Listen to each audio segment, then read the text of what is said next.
Dawn broke cold over Salvation Ridge, Montana territory. Frost clung to the wooden sidewalks like a warning. Cole Dawson's wagon rattled into town, his breath visible in the November air.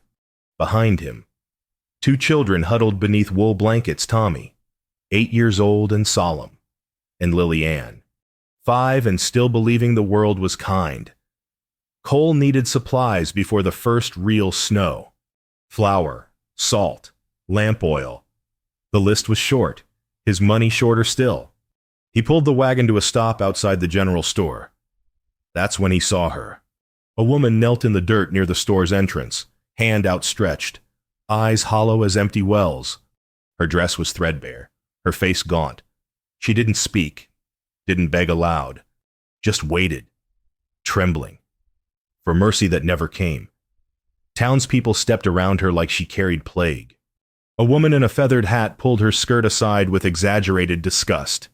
The storekeeper, Warren Kent, stood in the doorway, arms crossed.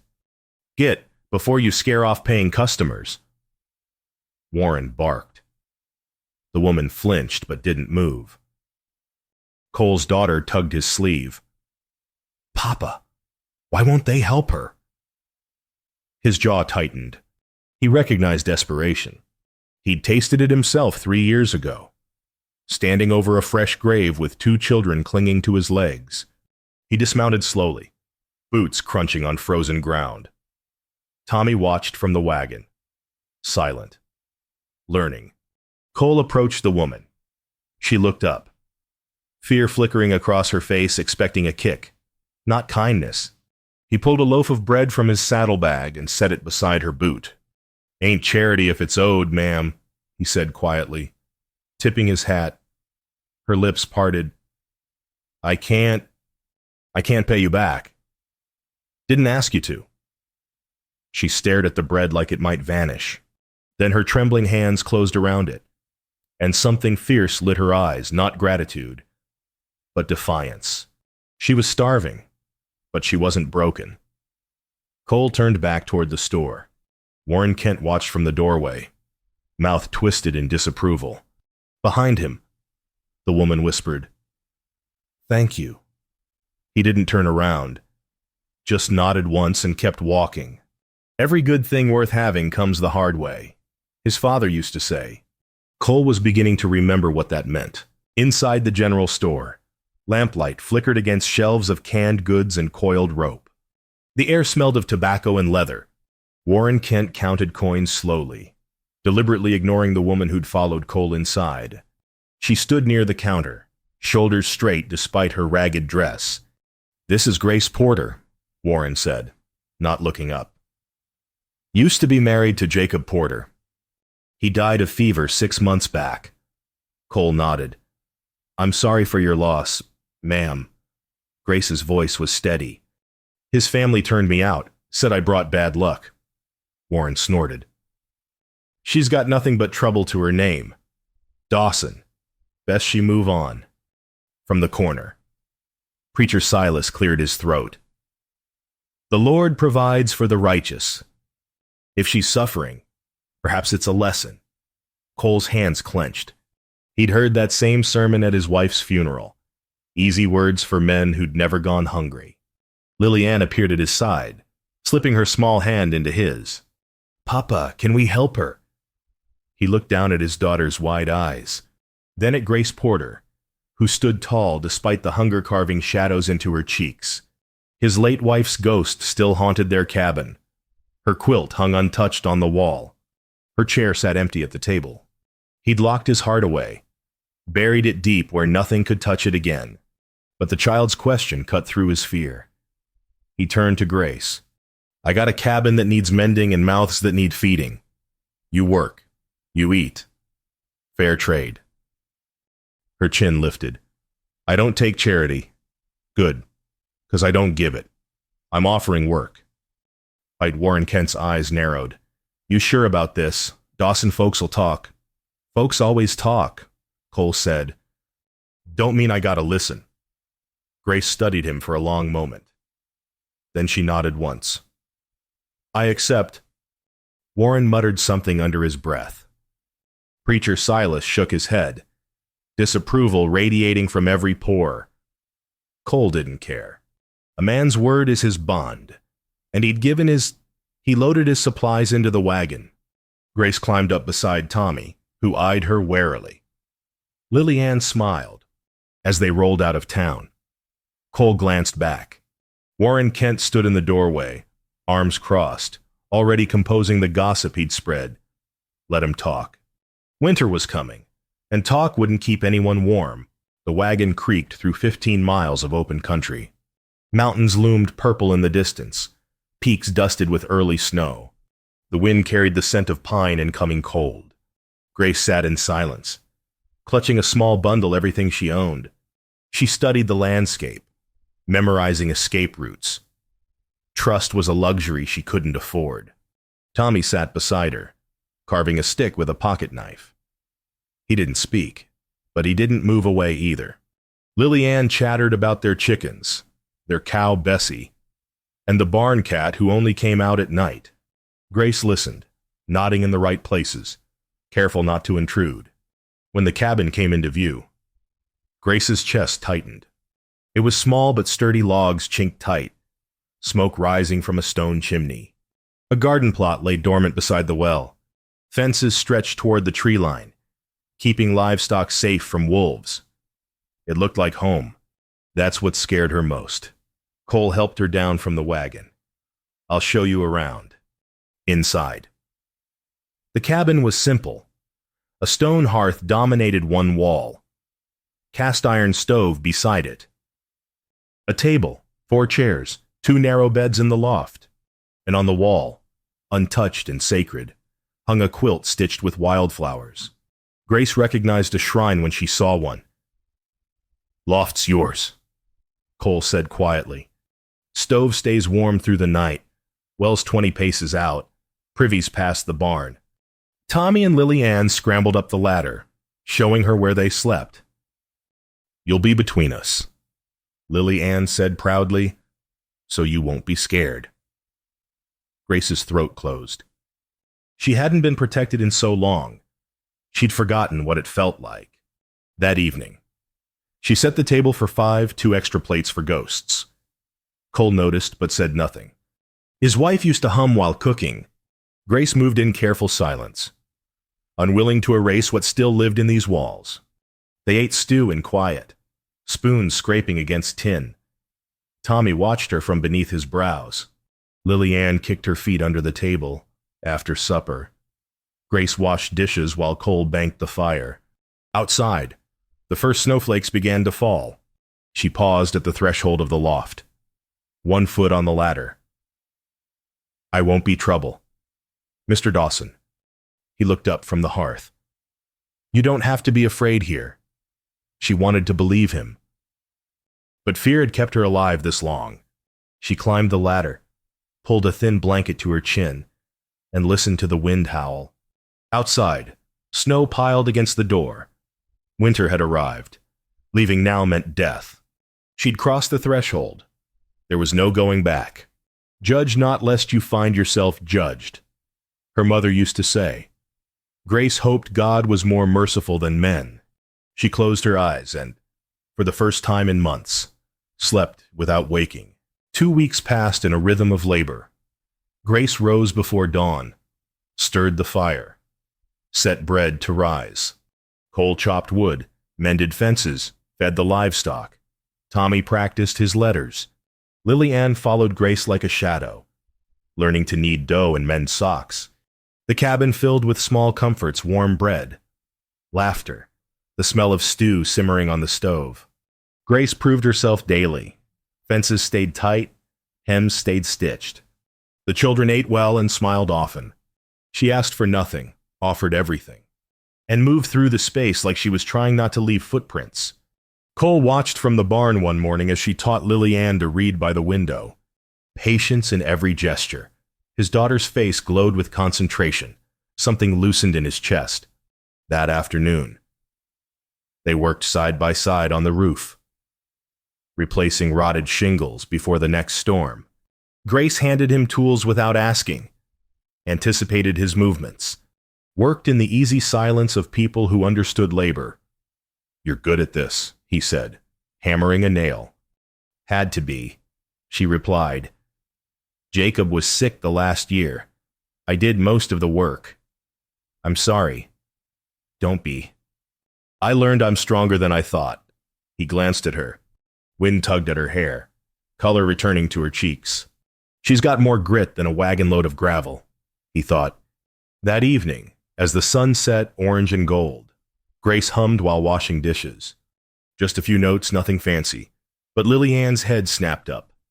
"Will you sing at Mama's grave?" she asked softly. Grace froze, suds dripping from her hands. Cole set down his coffee. "She don't have to." "I'd be honored, sweetheart," Grace said, kneeling beside the girl. Lily Ann threw her arms around Grace's neck. Tommy looked away, jaw tight, but his eyes were wet. The next morning, they walked to the small gravesite on the hill. A simple wooden cross marked the spot. Cole knelt, placed a hand on the earth. Grace stood a respectful distance back. Then she sang, voice low and clear. "Amazing Grace, how sweet the sound." Cole's eyes burned. He hadn't cried at the funeral, hadn't let himself feel anything but guilt. But now, hearing Grace sung over grief, something cracked open inside him. When the song ended, Lily Ann took Grace's hand. Tommy stepped closer to Cole. They stood together in the cold wind, 4 souls learning how to be a family. That night, Grace set only 4 plates at the table. Cole noticed. He didn't say anything, but his hand brushed hers as he reached for the salt. She didn't pull away. The blizzard came 3 days later, howling down from the mountains like a living thing. Snow piled against the door, blocking them inside. Wind rattled the shutters.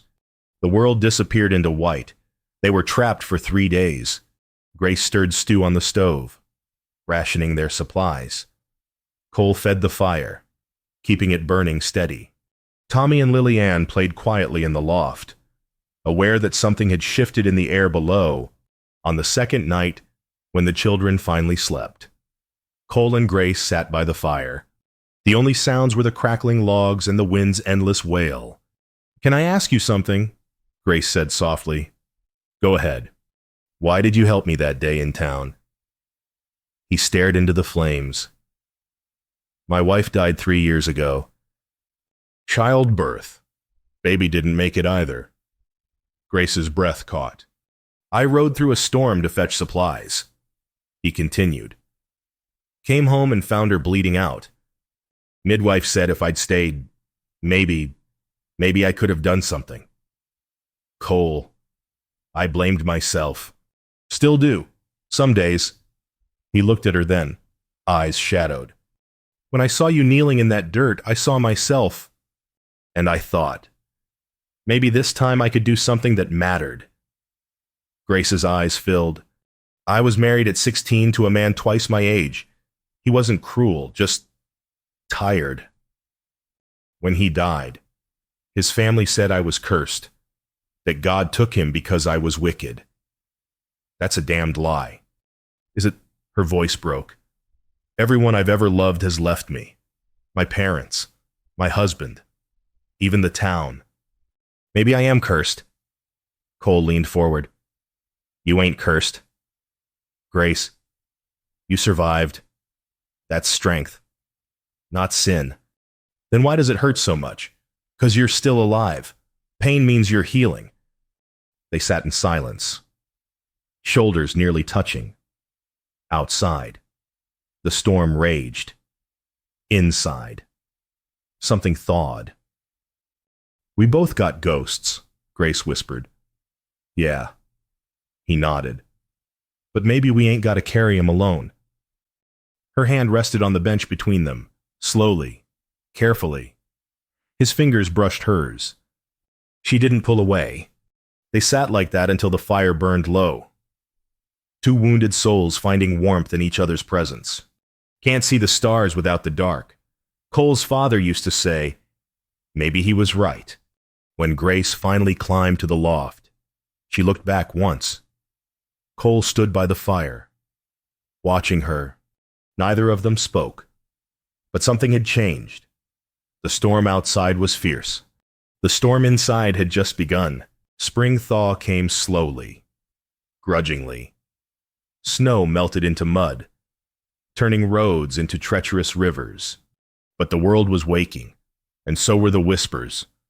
Cole needed supplies again, this time. Grace rode beside him on the wagon seat. Tommy and Lillian stayed home, finishing chores. The town watched as they rolled in. Eyes followed them down the muddy street. Whispers hissed like snakes through tall grass. Warren Kent stood outside his store, arms crossed.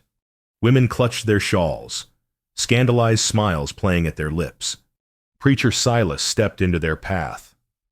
"Cole Dawson," he said loudly, ensuring everyone heard. "I need a word." Cole pulled the wagon to a stop. "Make it quick. You've been housing Miss Porter under your roof for months now." The preacher's voice carried, "Unmarried, unchaperoned, living in sin." Grace's face burned. She stared straight ahead, refusing to give them the satisfaction of her shame. "She works for me," Cole said evenly. "Nothing more." "Is that what you call it?" Warren Kent sneered. "Convenient arrangement, I'd say." Laughter rippled through the small crowd gathering around them. Cole's jaw tightened. His hands gripped the reins until his knuckles went white. He thought of his children, their reputations, their futures. Small towns had long memories and sharp tongues. He said nothing. Grace felt the silence like a blade. He wasn't going to defend her. He was choosing them over her. She understood. But understanding didn't make it hurt less. "Let's get the supplies," Cole muttered. Climbing down, they moved through the store in tense silence. Warren Kent took his time counting every coin, every item, drawing out their humiliation. On the ride home, Grace stared at the horizon. Cole tried twice to speak. Both times, the words died in his throat.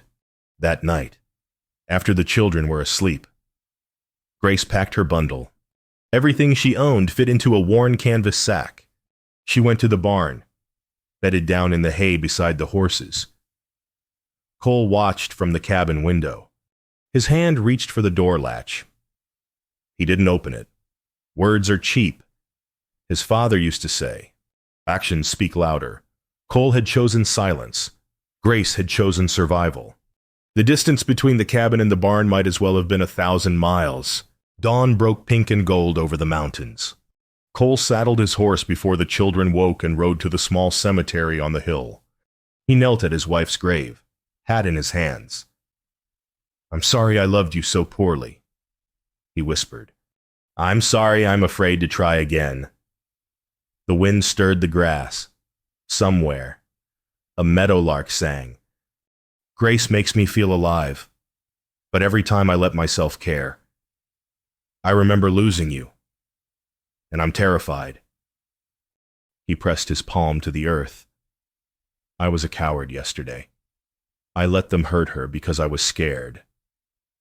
"But you didn't raise a coward, and I can't let our kids grow up thinking it's okay to stand silent when someone needs defending."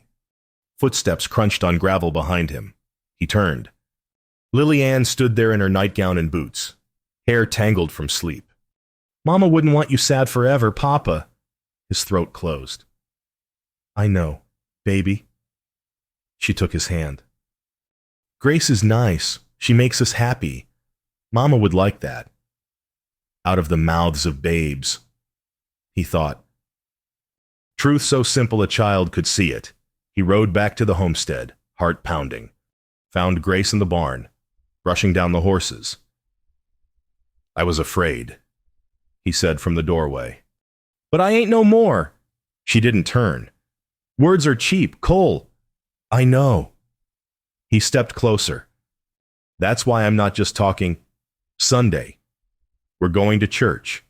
Together. And I'll say what needs saying." She finally looked at him. "And if they run us out, then we'll build somewhere else." But I'm done hiding. Her eyes searched his face. You sure about this? Never been sure of anything. Courage ain't the absence of fear. His father used to say, it's riding through it anyway. Grace nodded slowly. All right then. She didn't smile, but she didn't pack her bundle either. That evening, she climbed back up to the loft. Tommy grinned. Lily Ann clapped her hands. Cole banked the fire and looked up at the wildflower quilt. Thank you. He whispered to the woman who'd loved him first. For teaching me how to love it all. Sunday was coming, and Cole Dawson was done running from his own heart. Sunday morning arrived cold and clear. Cole wore his only good shirt. Grace borrowed a dress from a neighbor, simple, respectable, mended at the seams. Tommy and Lily Ann walked between them, hands clasped. They entered the church together. The congregation turned as one. Gasps rippled through the pews. Women whispered behind gloved hands. Men frowned. Warren Kent smirked from the back row. Preacher Silas stood at the pulpit, Bible open, mouth tight with disapproval. Cole led them to the front pew. Grace's heart hammered, but she kept her head high. The children sat close, protective. The preacher began his sermon. We live in times of moral decay, he intoned. When sin is invited into our homes and called respectable. His eyes bored into Grace. Cole's fists clenched. Lily Ann's hand found his. The righteous must stand firm. Silas continued. Must not allow. Cole stood. Silence crashed through the church like thunder. You want to judge her. His voice carried to every corner. Judge me first, Silas sputtered. Cole, this is not the place. This is exactly the place. Cole turned to face the congregation. Grace Porter has worked every day on my land. She's fed my children, taught them, honored my wife's memory better than this town honored her life. Faces flushed, eyes dropped. She's asked for nothing. Cole continued. Given everything. And you... He pointed at Silas. You speak of righteousness while letting a woman starve in your streets. Warren Kent rose. Now see here. Sit down, Warren. The voice came from the back. Old Ruth Winslow stood, leaning on her cane. Boys speaking truth. Amen to that. The blacksmith stood. Then the schoolteacher. One by one. People rose, not everyone, but enough. Preacher Silas's face went crimson. This is an outrage. Cole turned to Grace. Her face was wet with tears. He took her hand. Right there in front of God and everyone. I'm asking you to stay, he said softly. Not as help, as family. Her breath caught. You sure about this? What, never been sure of anything? Tommy stood. Then Lily Ann. They flanked Grace. A wall of protection. Truth is like the sun, Cole thought. You can shut it out for a time, but it ain't going away. He led them out of the church, heads high. Some people clapped.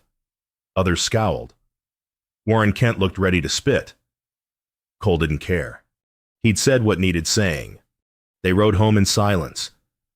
But it was a different kind of silence now, peaceful. Settled. Right. That evening, Grace set 4 plates at the table without hesitation when they sat to eat. Cole pulled out her chair. She smiled. No fear. No shame. Just grace. Spring arrived in earnest, painting the mountains green and filling the meadows with wildflowers. The cabin wore new paint, bright shutters, a garden bursting with life. Grace knelt in the dirt, teaching Lily Ann to braid wildflowers into crowns. The girls' laughter rang like bells. Nearby, Tommy and Cole built a new fence, hammering in rhythm, easy and strong. Months had passed since that Sunday. The town had split, some embraced them. Others turned away. But the homestead thrived regardless. Grace no longer flinched at kindness. She moved through the cabin like it was hers, because it was. The wildflower quilt still hung on the wall, but now it felt like a blessing instead of a ghost. That evening, she set 4 plates without thinking. Cole came in from the fields, dirt under his nails, smile on his face. He washed at the basin, then pulled out her chair before sitting. "Thank you," she said softly. "For what?" "For not giving up on me." He reached across the table, took her hand. "Never could. Never will." Tommy rolled his eyes, but he was grinning. Lily Ann giggled into her napkin. After supper, they stood on the porch watching the sun set. The land stretched gold and green beneath a sky streaked with pink. Tommy leaned against Cole. Lily Ann fell asleep on Grace's shoulder. "Are you going to be our ma now?" Tommy asked quietly. Grace glanced at Cole. He nodded, throat tight with emotion. "If that's all right with your pa," she said. "More than all right," Cole whispered. "Home ain't a place. His father used to say, 'It's the people you'd ride through hell for.'" Grace shifted Lily Ann in her arms, feeling the weight and warmth of belonging. She'd been starving once for bread, for mercy, for a place to rest her weary soul. She'd found all 3 here. Wildflowers bloomed where snow had been. The fence stood strong.